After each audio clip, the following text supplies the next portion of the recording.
Have you ever had one of those moments where your life splits into before and after? Mine happened at my 30th anniversary party. The country club ballroom filled with 150 of our closest friends. Champagne flowing, a beautiful cake with John and Elena 30 years written in silver icing. The perfect celebration until my husband of 3 decades stood up, clinked his glass for attention and shattered everything. "I have an announcement," John said, his voice carrying across the suddenly quiet room. "Elena has been a good wife, but at 60, well, let's be honest, we want different things now." Then he gestured toward the door where a woman in her early 30s stood in a designer red dress, looking like she'd stepped out of a magazine. "This is Sophia. She's 35, brilliant, and understands what I need at this stage in my life. She represents the future I deserve." The room went so quiet you could hear ice melting in drinks. Friends we'd known for decades stared in horror. Our pastor looked like he might faint. And John stood there smiling, completely confident that he'd orchestrated my complete humiliation. He expected tears, a scene. Maybe for me to run from the room so he could play the victim with his emotional wife. Instead, I smiled, reached into my purse, and pulled out a manila envelope I'd been carrying for precisely this moment. "Happy anniversary, John," I said, handing it to him. "I brought you something too." The confusion on his face as he took that envelope was priceless. He had no idea that I'd known about his affair for months. No idea that I'd been preparing. No idea that his dependent housewife had secrets of her own. What happened next changed everything, not just for John and his girlfriend, but for me. Turns out, life at 60 isn't about winding down. Sometimes it's about finally revealing who you've been all along. Before we continue, please leave a comment telling us where you're watching from and subscribe to Never Too Old channel. We're creating a community of incredible people who know that our best chapters can happen at any age. Now, back to the story. You're probably wondering how I got here 60 years old standing in a country club holding an envelope that would change our lives forever. Let me back up and tell you about the woman behind the carefully chosen anniversary dress. I met John in 1993 at a charity fundraiser. He was 32, ambitious, with a charming smile and big dreams. I was 30, working as an office manager at a law firm, and had just buried my grandmother, the only person who ever truly saw me. John pursued me with flowers and persistent phone calls. 6 months later, we were married. For the next 30 years, I became what everyone expected: the quintessential corporate wife. I hosted dinner parties where John could impress clients. I joined the right committees. I wore the right clothes. I said the right things. When our daughter Monica was born in 1997, I stepped back from my part-time work to focus on raising her. "Elena keeps our world turning," John would say, his arm around my waist at company functions. "I make the money, but she makes everything else happen." Everyone would nod and smile at this perfect arrangement. What John didn't know, what nobody knew, was that I had been silently building something of my own all along. My grandmother Rose was a force of nature. She came to America in 1945 with nothing but determination and a sharp mind for business. By the 1970s, she had built a modest real estate empire, buying properties when nobody believed a woman could. She'd been widowed young and never remarried. "Men can be wonderful companions, Elena," she told me once, "but never mistake companionship for security." When she died just 2 months before I met John, she left me something unexpected: $12 million and a letter. I still have that letter, yellowed and creased from being unfolded and reread countless times over the years. "My dearest Elena," it began, "this money represents my life's work, but more importantly, it represents freedom. In my generation, a woman without her own money was at the mercy of men's decisions. I've watched too many brilliant women diminish themselves because they had no economic power. Don't tell anyone about this inheritance. Not your friends, not your future husband. Watch how people treat you when they think you have nothing to offer but yourself. Then you'll know who truly deserves your heart." So that's exactly what I did. I kept my inheritance secret, even from John, especially from John. I wanted to know, would he love me for me or for what I could provide? When we married, I hired a financial advisor, Martha, a shrewd woman in her 50s who became my ally and eventually my friend. Together we developed a strategy. I would invest my inheritance carefully, building wealth independently while living within the lifestyle John's income provided. "Think of it as a parallel universe," Martha said during one of our early meetings. "One where your financial decisions are completely your own. In the beginning it was almost like a game. I'd sit at our kitchen table reviewing John's monthly budget with him, nodding seriously about cutting back on groceries to save for our vacation. Then the next day I'd meet with Martha to discuss which commercial property we should acquire next. As John's career progressed, I strategically positioned him for success without him ever knowing. That big client who just happened to call him back after months of cold calls? I'd met the CEO at a charity function and mentioned John's business. The bank that approved his first business loan despite his lack of collateral? They were managing part of my portfolio. The office space he negotiated such a great deal on? Owned by one of my shell companies. The truth is, John wasn't particularly talented or hardworking. He was mediocre at best, coasting on connections he didn't know I was providing and opportunities that mysteriously fell into his lap. Without my invisible hand guiding his career, he would have remained a middle manager somewhere, complaining about being overlooked. By our 10th anniversary, my initial $12 million had grown to 20. By our 20th, it was 35. Now, after 30 years, my personal net worth was just over $40 million. All completely unknown to the man who paraded around town taking credit for our lifestyle. To all appearances, we were living the classic American success story. Successful businessman, supportive wife, beautiful daughter, comfortable retirement on the horizon. Only Martha and my accountant knew the truth. John's entire career had been an elaborate illusion I maintained, partly out of curiosity to see how far his ego would take him. Our daughter Monica grew up watching her father take credit for our lifestyle, while I smiled and nodded. As she got older, I worried about the message this sent her. When she turned 21, after she graduated college, I took her to lunch and told her everything. "Mom," she said, looking at me with wide eyes after I finished explaining, "why would you let Dad think he's been supporting us all these years, when it's really been you?" I considered my answer carefully. Your father needed to feel important and I needed to know who he really was. For a long time that arrangement worked for both of us. Monica shook her head. "But doesn't it bother you that he doesn't know the real you?" That question stayed with me. Did John know the real me? Did I even know who I was anymore after 3 decades of playing a role? Our marriage wasn't unhappy exactly. We had our routines. John worked what he considered long hours, though I knew he spent most afternoons at the golf course with clients. I managed our social calendar and household. We took nice vacations that John would brag about paying for. We attended Monica's graduation and celebrated her first job. We didn't fight much. We didn't talk much either, not about anything substantial. Our conversations revolved around schedules, social obligations and John's endless stories about his business prowess. Physical intimacy had faded years ago. Something I attributed to age and familiarity rather than any deeper problem. John often worked late and traveled for business, sometimes for days at a time. I filled my days with charity work, book clubs and secret meetings with Martha about my latest investments. I was comfortable, not happy, not unhappy, just settled. I assumed John felt the same way. After 30 years you stop expecting surprises. You stop looking too closely at credit card statements or wondering why your husband's business trips suddenly require new cologne. That changed 3 months ago. I was doing my monthly review of our finances. A habit I'd maintained throughout our marriage to maintain the illusion that I was carefully managing John's money. When I noticed something odd, there were charges from jewelry stores that had never made their way to my wrist or ears. Hotel charges in our own city on nights when John claimed to be working late. Dinner receipts for 2 at restaurants far more expensive than the places we typically dined. My first thought was identity theft.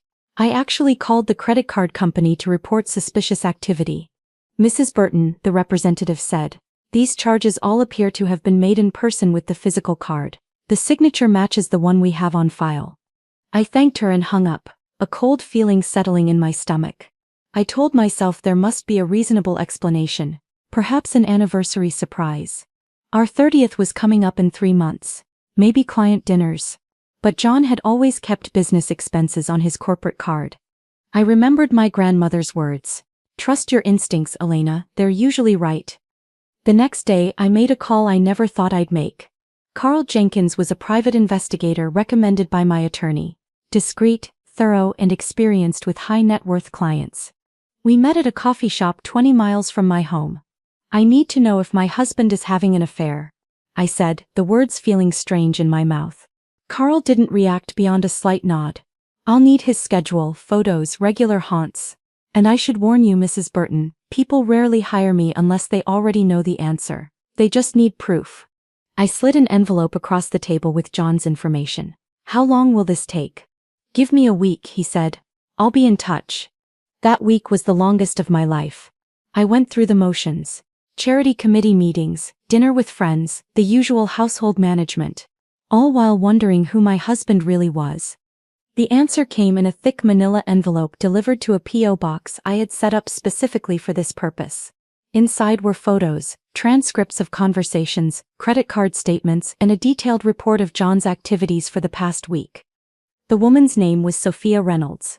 She was 35 years old. An account executive at a marketing firm that sometimes worked with John's company. The photos showed them dining together, entering hotels together, shopping for jewelry together. There were pictures of them looking at apartments, discussing furniture arrangements, planning what appeared to be a shared future.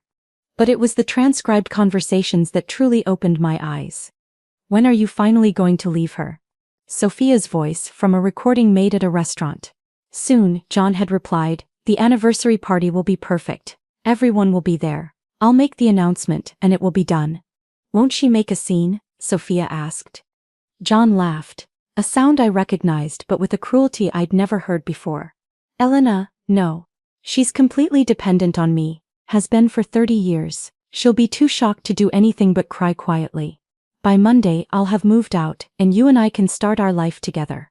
And she gets what? Exactly. Whatever I decide to give her, John said confidently, which won't be much. She hasn't worked in decades. She has no skills, no resources of her own. She'll take whatever settlement I offer because she'll have no choice. They had no idea how wrong they were. And I had 3 months to prepare for the anniversary party they thought would be my humiliation. The private investigator's report landed on a Tuesday morning, just as John was off at his usual breakfast meeting. The manila folder was thicker than I expected. My hands trembled as I opened it. Photos spilled out first. John and Sophia at candlelit dinners, tucked into booths at restaurants I'd never stepped foot in. John and Sophia slipping into hotels on nights he told me he was traveling for work.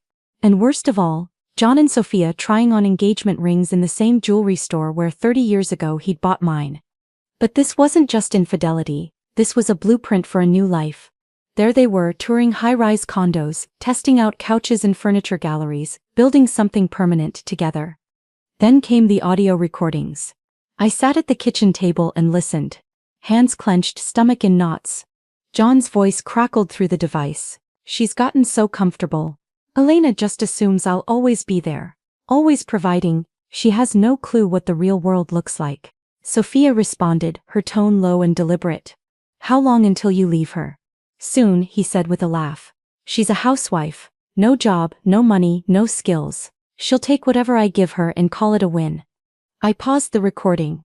Decades of partnership gone just like that. I hit play again. Sophia asked about the house. John didn't hesitate. It'll be ours. Everything will. The house, the cars, the business. Elena, she'll be lucky to land in a one-bedroom somewhere near a strip mall. They laughed at me. Then came the part that cut deepest. She's weak, John said. Always has been, I know her. That word echoed. Weak. That's what he thought of me. The report kept going. More recordings, more conversations, more proof that my husband had been orchestrating this betrayal for months. With Sophia. With his golf buddies. With his secretary. Everyone knew except me. But it wasn't just what he'd done, it was how he spoke about me. To one of his friends on the golf course he said, I've outgrown her, she doesn't push me, doesn't get what it takes to succeed. Sophia gets it. She's ambitious, she makes me want more. That company retreat in Hawaii? A week with Sophia? The late-night client meetings? Romantic getaways? He was wining and dining her on our joint accounts, gifting her jewelry, a leased apartment, even a car. And then the text that turned my blood to ice. I want to do it publicly, John had written at our anniversary party. She's always bragged about our marriage. I want to show everyone what she really is, a dependent, pathetic woman who got lucky. Sophia had replied with a string of laughing emojis. That morning I sat at the kitchen table surrounded by wedding photos and financial statements. And instead of falling apart, I found something else. Clarity. I called my lawyer. I need to protect my assets. I said, quietly. What assets, Elena? He asked. The ones John doesn't know about. My inheritance, my investments, my business holdings. I'd built a quiet fortune while John played the big man. The lawyer was stunned. You're telling me you've been funding your family's lifestyle all this time? Yes, I said, and John has no idea. For the next 3 months I played the part. The good wife, the party planner, the fool. Behind the scenes I documented every expense he funneled to Sophia. I moved my assets, consulted advisors, built my wall. And John, oblivious. He even asked me to help plan the anniversary party. Let's make it special, he said. 30 years, it deserves something big. Absolutely, I smiled. A night no one will forget. I booked the country club, ordered the flowers, coordinated the menu. I even suggested he write a speech. Tell everyone how you really feel, I said. Make it count. Every evening he practiced in front of our mirror. I watched from the doorway, quiet no. As the party neared, he grew colder. Distant. He criticized my cooking, my clothes, my voice. But I stayed calm, focused, ready. The night arrived. I wore my best dress, the diamonds he'd once given me, and the calm of a woman who knew exactly what was coming. As we walked in, he squeezed my hand. Thank you for being such a great wife, Elena. Tonight changes everything. I smiled back. Yes, it really does. The room glowed with well-wishers, friends, neighbors, business partners, all there to toast 30 years of marriage. Unaware they were front row for its demolition. I accepted every compliment graciously. You two are an inspiration. Thank you, I replied. Tonight will be unforgettable. John kept checking the door. Sophia was late. He was texting her, nervous. Finally, he pulled me aside. Promise me, he said, no matter what happens tonight, you'll stay dignified. Don't make a scene. I looked him straight in the eye. John, I promise I'll handle tonight with all the dignity it deserves. He looked relieved. He had no idea. And then right on cue she walked in. Sophia walked into our anniversary party in a red designer dress with a veil-like headpiece. Subtle as a sledgehammer. The symbolism hit everyone in the room at once. She looked radiant, self-assured and smug, as if she'd already taken over my life and redecorated it. John's face lit up like he'd just won an award. He straightened his tie, took a deep breath and lifted his champagne glass. Showtime. I could see the speech forming in his mind. Ladies and gentlemen, he began, his voice booming across the country club's ballroom. Thank you for being here tonight to celebrate 30 years of marriage. The crowd hushed. Smiles turned expectant. Mrs. Johnson, our sweet neighbor, actually pressed a hand to her heart. Our pastor raised his glass, clearly bracing for a heartfelt tribute. 30 years ago, John continued, puffing up with pride. I married a beautiful young woman. Elena has been a good wife and mother. She's kept the house running, supported my career and helped me become the man I am today. Polite nods. A few sentimental glances. Then, but life is about growth. He pivoted, about progress, about knowing when it's time for a new chapter. The shift was sharp enough to sting. Faces turned uncertain. Claire, my maid of honor, looked like someone had just knocked the wind out of her. And then he looked directly at me. I've outgrown this marriage. Elena, you're 60 and it shows. Your best years are behind you. I need a partner who can match my energy and ambition. Someone who understands success in today's world. The silence was absolute. People stared, shock rippled through the crowd. A few gasps. Mrs. Johnson's hand now covered her mouth. Our pastor? Frozen. Some guests looked ready to walk out. John extended his arm. Sophia walked up and slid hers through it, beaming. Everyone, meet Sophia Reynolds. She's not just my business partner, she's my life partner. At 35 she embodies the ambition and sophistication that frankly Elena never developed. Sophia stepped forward with the poise of a woman accepting an award. Her voice was smooth, rehearsed. Thank you, John. Some chapters end so better ones can begin. I know this might be difficult, but sometimes the hard choice is the right one, for everyone. Elena, I hope you understand. The gall. I could hear the murmurs starting to swirl. Is this real? He's doing this here. At their anniversary party? Some guests stood up, others looked too stunned to move. John raised a hand. I know this is unexpected, but I wanted to be honest. You've all been part of our journey. Elena and I are divorcing, and Sophia and I are starting a new life together. All eyes turned to me. 150 pairs. This was the moment he'd bet everything on. My breakdown, my humiliation, my public unraveling. The performance that would justify his betrayal and paint Sophia as the savior. Instead, I smiled. Calm, poised, unbothered. John, I said, my voice even and clear, you're absolutely right. Some chapters do need to end. I reached into my purse and pulled out the manila envelope I'd carried for months. I brought you a little anniversary gift too, darling.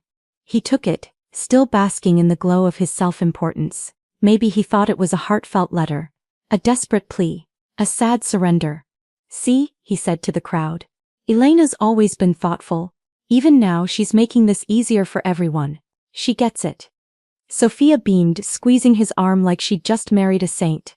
John opened the envelope casually. That casualness lasted about 10 seconds. Then came confusion. Then came fear. His hands began to tremble. He flipped through the pages. Divorce papers. Property deeds. Business ownership documents. Bank statements. Legal agreements. And at the bottom, the prenup. This can't be right, he muttered, his voice suddenly small. These numbers, these names, this doesn't make sense. Sophia leaned in, her mask beginning to crack. What is it? John, what's wrong? You said she didn't have any money. You said she was just a housewife. He couldn't answer, could barely stand. I stepped in, still calm. Divorce papers citing adultery, with photos. Bankruptcy filings for your company. Property deeds for the house, cars, and that boat you love so much. Business ownership records. My bank statements. And of course the prenup you signed 30 years ago with a lovely clause about infidelity. The guests leaned in, caught between disbelief and fascination. Sophia clutched his arm tighter, her tone rising. What is she talking about?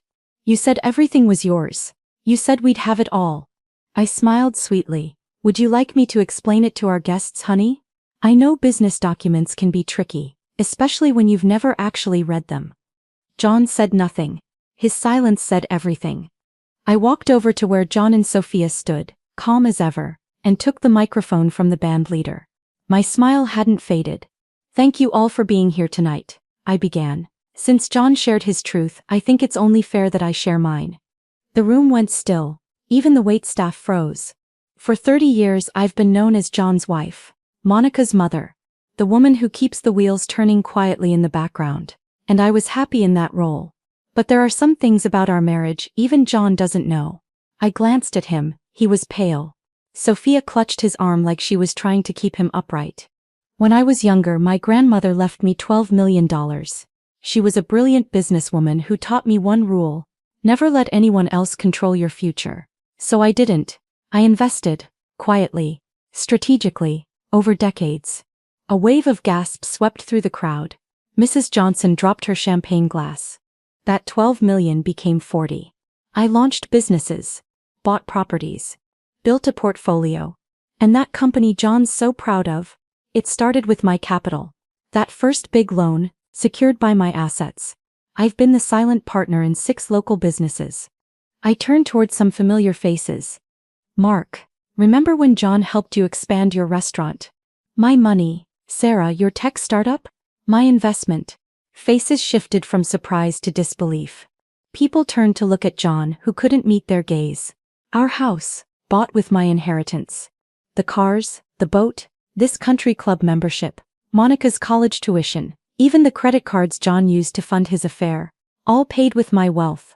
Sophia blinked rapidly. She looked ill. That's impossible, she whispered. You're just a housewife, you don't know anything about business. I smiled. Sweetheart, I've been managing a multi-million-dollar portfolio since you were in braces. The apartment John leased for you, my money. The car, my money. The jewelry, the vacations, all of it, mine. John finally found his voice. Elena, stop. You're embarrassing yourself. Am I? I pulled out my phone and held it up. Here's my bank statement. My investment portfolio. Property deeds with my name on them. I handed the phone to Claire in the front row. Her eyes widened.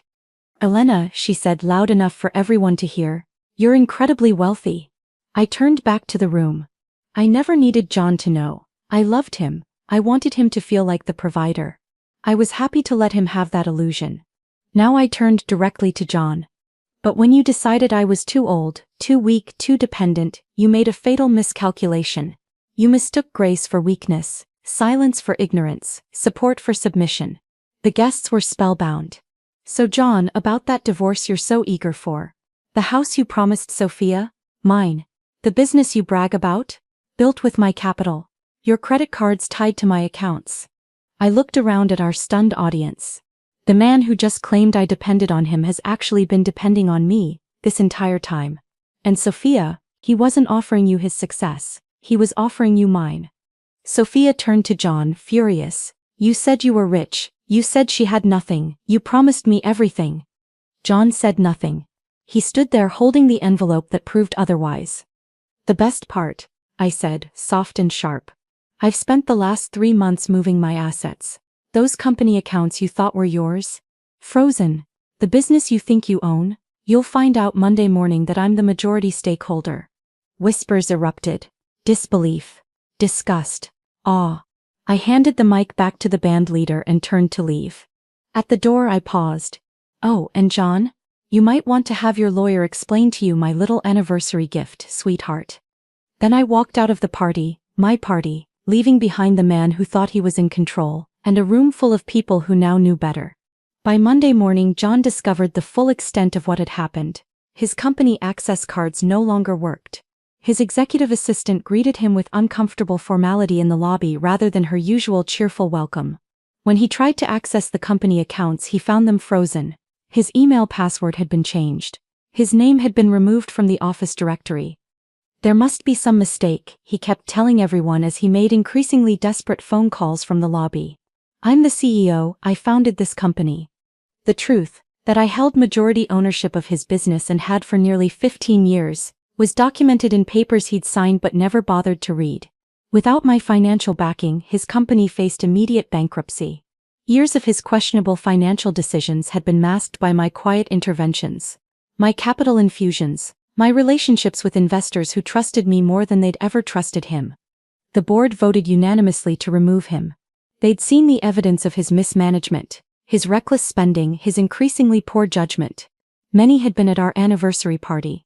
They'd witnessed his cruelty, his arrogance, his shocking lack of character. When presented with the financial evidence as well, they didn't hesitate. Sophia left him that very night. When the reality of John's financial situation became clear, that he was actually broke and had been dependent on me, her departure was faster than her arrival. She'd packed her things from his hotel room while he was still trying to get into his office building. The apartment lease John had signed for her, the car payments, the credit cards, everything was in my name. With a few signatures, I closed it all down. She had nothing from him because he had nothing to give. He'd been playing with my money all along. Our daughter Monica, who had witnessed the entire scene at the anniversary party, arrived at my door the next morning. Her eyes were red from crying, but there was a determination in her expression I recognized, the same look I'd seen in my own mirror for months. Mom, I can't believe Dad did that to you publicly, she said as we sat in my kitchen. The same kitchen where I'd first listened to those devastating recordings. But I'm so proud of how you handled it. You're incredible. I did what I had to do, I told her, squeezing her hand. I'm sorry you had to see it. Monica shook her head. No, I needed to see it. All these years I thought Dad was this brilliant businessman and you were just, she trailed off, embarrassed. Just the housewife. I finished for her. She nodded, looking ashamed. He always made it seem that way. Even to me, especially to me. She paused, tears forming. He called me yesterday, you know, asking if he could stay with me until he sorted things out with your mother. As if this were some minor disagreement. What did you tell him? I asked. I told him he made his choice when he stood up in front of everyone we know and called you old and useless. Her voice cracked slightly. I told him I saw those papers, Mom. I know who really paid for my college, my wedding, everything. It was always you. That conversation with Monica healed something in me I hadn't realized was broken. The recognition from my daughter meant more than the satisfaction of exposing John. John tried calling me repeatedly in those first days. His messages evolving from angry accusations to desperate pleas. "You can't do this to me," became "Please Elena, let's talk about this," and finally, "Elena, I made a terrible mistake, can we work this out?" I only responded once, with a text message. "John, you were absolutely right. Some chapters do need to end." The divorce was finalized with remarkable speed. The prenuptial agreement's adultery clause meant John received only what he'd brought into the marriage 30 years ago, which was essentially nothing. All those years of him believing he was the provider. The success story, the one with power, gone in an instant.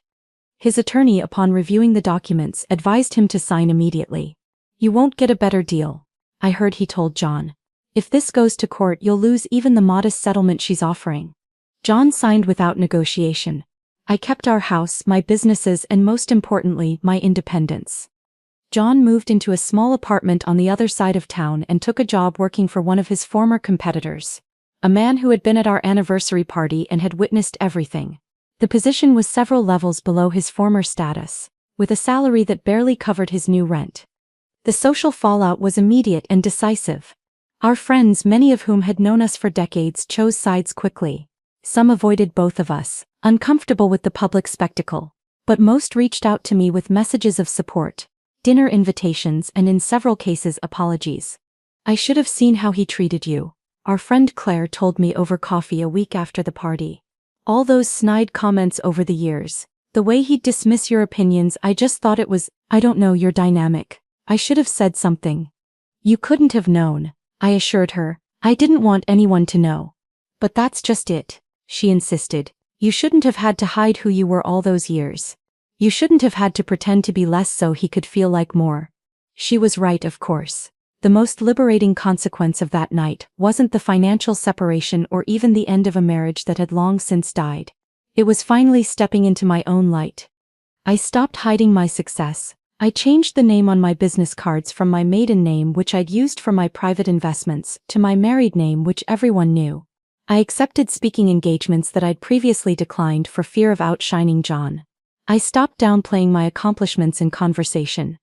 3 months after the divorce, I started a financial consulting business specifically helping women protect their assets and build financial independence.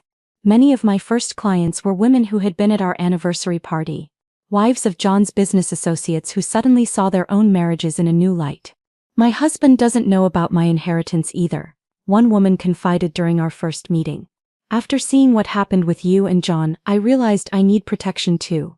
For the first time in decades, I found myself surrounded by women who valued my knowledge, my experience, and my story. The same community that had witnessed John's attempt to humiliate me now came to me for guidance. There was a certain poetry to it. "Monica joined my firm 6 months later. I got my MBA to work with Dad," she admitted.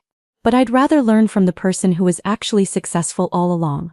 As for John, the last I heard, he'd reached out to Sophia again, hoping to rekindle their relationship now that he had a steady income. She blocked his number. According to mutual friends, he'd aged dramatically in just a few months. The confident, ambitious man who had planned to discard me was gone, replaced by someone bitter and diminished. I took no pleasure in his downfall.